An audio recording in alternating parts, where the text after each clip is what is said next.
Hi, my name is Catherine Bakewell, and I am the author of We Are the Song. It is a middle grade fantasy coming out on May 3rd through Holiday House. It's about Alyssa, who has a magical voice, and she can make miracles happen with the songs that she sings with the help of her composer, Lucio. I'm going to read for you an excerpt from the first chapter where we get to see a miracle happen on the page for the first time. So here we go. All right. A crowd had gathered to follow us to the tunnel. They looked much like the other Bassins. Gray clothes, gray faces, gray eyes. Their hands shook. Their cheeks were sunken in. We've been entirely cut off, explained the mayor, a tall woman with orange curls peeking out from under her hood. Our crops were destroyed by the Acutians, and any aid we once got from the king, we can no longer receive, with the roads sealed off. All the food we had stockpiled for emergencies, it's dwindling fast. I followed close at Lucio's heels and kept my fists balled tight. This morning, I had felt the food we had was not enough, but looking at the children carried in their parents' arms along the mountain path, at the old woman hobbling onward with tears spilling down their cheeks, I felt an immense pang of regret. I'd easily give up my supper forevermore if I could help feed these people. I wish I'd put my goddess eye in my shoe so that it could hurt me and remind me of my sins. Instead, I slipped my hand within my cloak again, fishing the long string of my necklace from underneath my itchy woolen scarf. Under the soft fabric of my gloves, I could scarcely feel the shape of the little bead. We have seen much destruction in our travels, Lucio told the mayor as we walked. I imagine things are worse in Cadenza, she replied, the snow crunching beneath her boots. My stomach twisted sharply at the thought. I wouldn't know. We had been away so long. Even if I wished it to remain the same, untouched and pristine, I knew it was not. Years ago, the king of Cadenza had died suddenly, childless. He had a great many cousins and relatives who could have taken his place, but among those, unfortunately, were the royal families of both Basso and Acuto. The two nations tore each other and Cadenza apart, each claiming it was they who deserved the throne. Alyssa? At the sound of my name, I whipped my head up, my heart galloping. Lucio tipped his head toward the woman at his side. Mayor Corday asked you a question. The woman tipped her head as if she'd been caught doing something shameful. Oh, I don't want to disturb her. Her voice isn't made for idle chatter anyhow. Lucio often warned me of that himself, so that I'd not lose my voice from overuse. But I had so few conversations outside the carriage, and I most certainly didn't want to be rude. I moved closer to the two of them, careful to balance the thin wooden box against my left hip. Within were the tools Lucio would use to perform our miracle. Please, I don't mind, I said. What was your question? Her eyes crinkled at the corners. I understand you come from Cadenza. Yes, my lady mayor. What's it like there? She smiled wistfully. I had always wanted to visit the place where the goddess fell. Is it true that the birds sing entire arias to her? I nodded eagerly. That's where our oldest hymns come from. The tunes were ancient and familiar. Mother and father would take me into the woods, sit beside me on a blanket, and teach me the words to the birds' songs. It's beautiful there, I continued, the joy and enthusiasm in my voice decrescendoing little by little as the pain of the memories picked at me. I tried to turn away from the darkness at the back of my mind. But Cadenza doesn't have snow. I had never seen it before I came to Basso. It's beautiful too. The mayor laughed gently. Yes, it's quite pretty, but it can also be a bother. We've had a few roofs cave in from the blizzards. Many families are housed together now. She sighed, her eyes narrowing at the stony side of the mountain. Sometimes I wonder if Kaye is punishing our kingdom.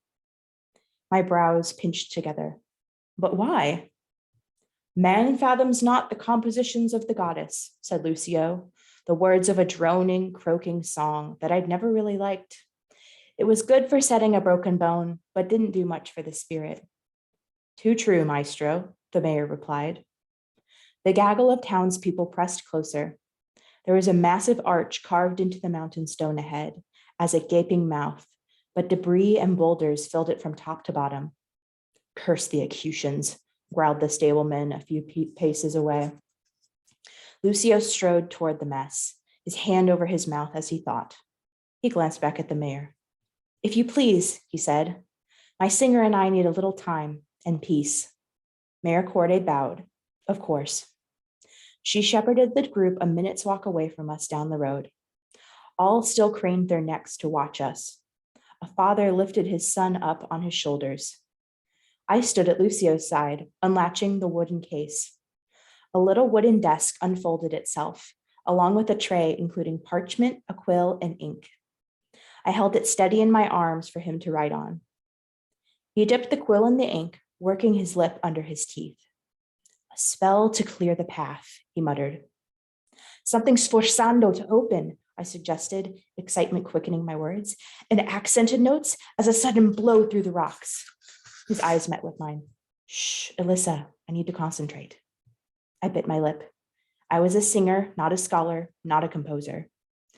To ignore Kaya's role for me was blasphemous. Mother and father were in a cell for their blasphemy, held for a steep ransom worth more than I'd ever make from meager donations. And it was all my fault. All because I couldn't shut my mouth. If I wanted to earn their freedom, I needed to be better, holier, like Lucio. I pinched my teeth harder against the inside of my cheek. Lucio squiggled the clef on the left side of the page. Watching upside down, I marveled as he dotted notes across the staff. Then he paused, thinking again. He scratched out the work he'd done. Not wanting to distract him with my staring, I looked toward the mountain, the snow coating the rocks like sugar, and toward the woods around us, the still, piercing beauty that Kaye had made with a song. What kind of song had it been? Loud and fast, powerful, earth-shaking, or quiet, subdued, and coaxing, like a lullaby? When I turned back to the tunnel, a song started in my head, as clear as if Maestro Lucio had been playing the lute right beside my ear. I could even feel it reverberating in my chest. Bright, loud, rapid, with trills and cadenzas, successions of falling notes, winding like a river. I could almost tap my foot to the song. My throat ached, yearning to sing it, to feel that song upon my tongue. Lucio lifted the paper and shut the lid of the box. He passed the sheet to me. Here you are, he said. Do you have any questions? The melody scrawled on the page was efficient, controlled, and did not stray far from its starting point. It was only 5 notes, really, but Kaye had created the world with only 8. I breathed out, expelling the silly, made-up song from my head. A singer, not a composer. I'm ready, I told him. He smiled and lifted the desk from my grasp, folding it closed again. He glanced back at the crowd, still maintaining a respectful distance. Should we have an audience for our miracle, do you think? I nodded eagerly. Some people went a lifetime without seeing Kaye's magic. To keep this wonder of the goddess from them was unthinkable.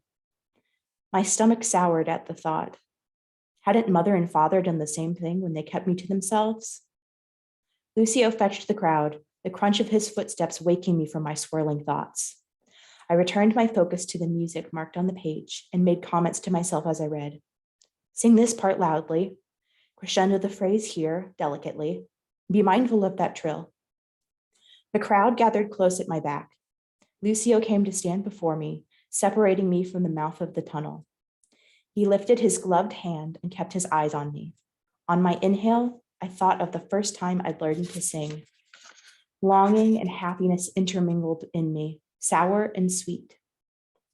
Mother and father sang lullabies over me every night.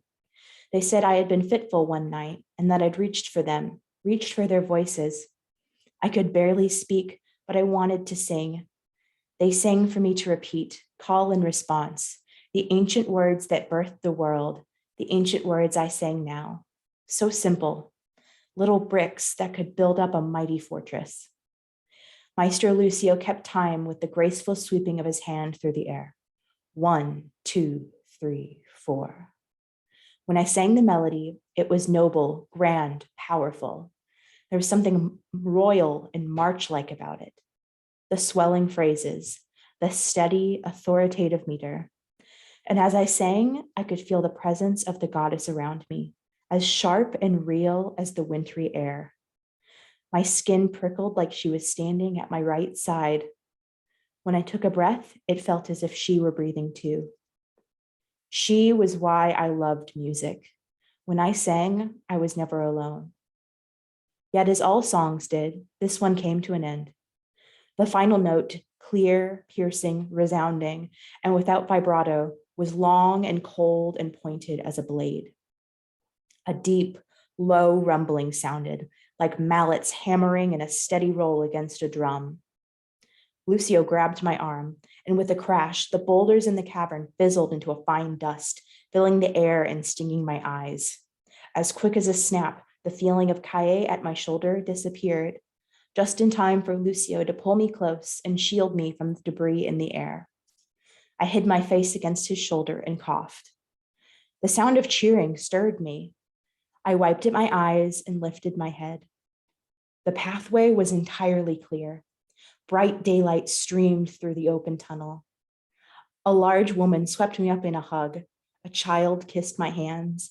Men clapped Lucio on the back, bowed to him, kissed his knuckles. The mayor approached the two of us, bending low with her folded hands pressed to her lips. "May the goddess smile upon you both," she said, her voice soft and strangled with tears. She beamed and touched my shoulder. "We do not have much to give, but please rest here for the night before you continue on your journey. Anything we have, we will gladly share with you." They did not have flowers or gold to give, but I knew that every scrap of food they offered was just as precious. Their praise and their offerings weren't the thing that made my heart quiver. Lucio's gloved hands squeezed against mine. "Wonderfully done," he whispered, his smile as brilliant as the snow around us. "Kaye would be proud of you. I am." Happiness glowed like an ember in my heart. That's the end of chapter 1. I hope you enjoyed, and I hope you will check out We Are the Song that comes out May 3rd. All right. Thank you.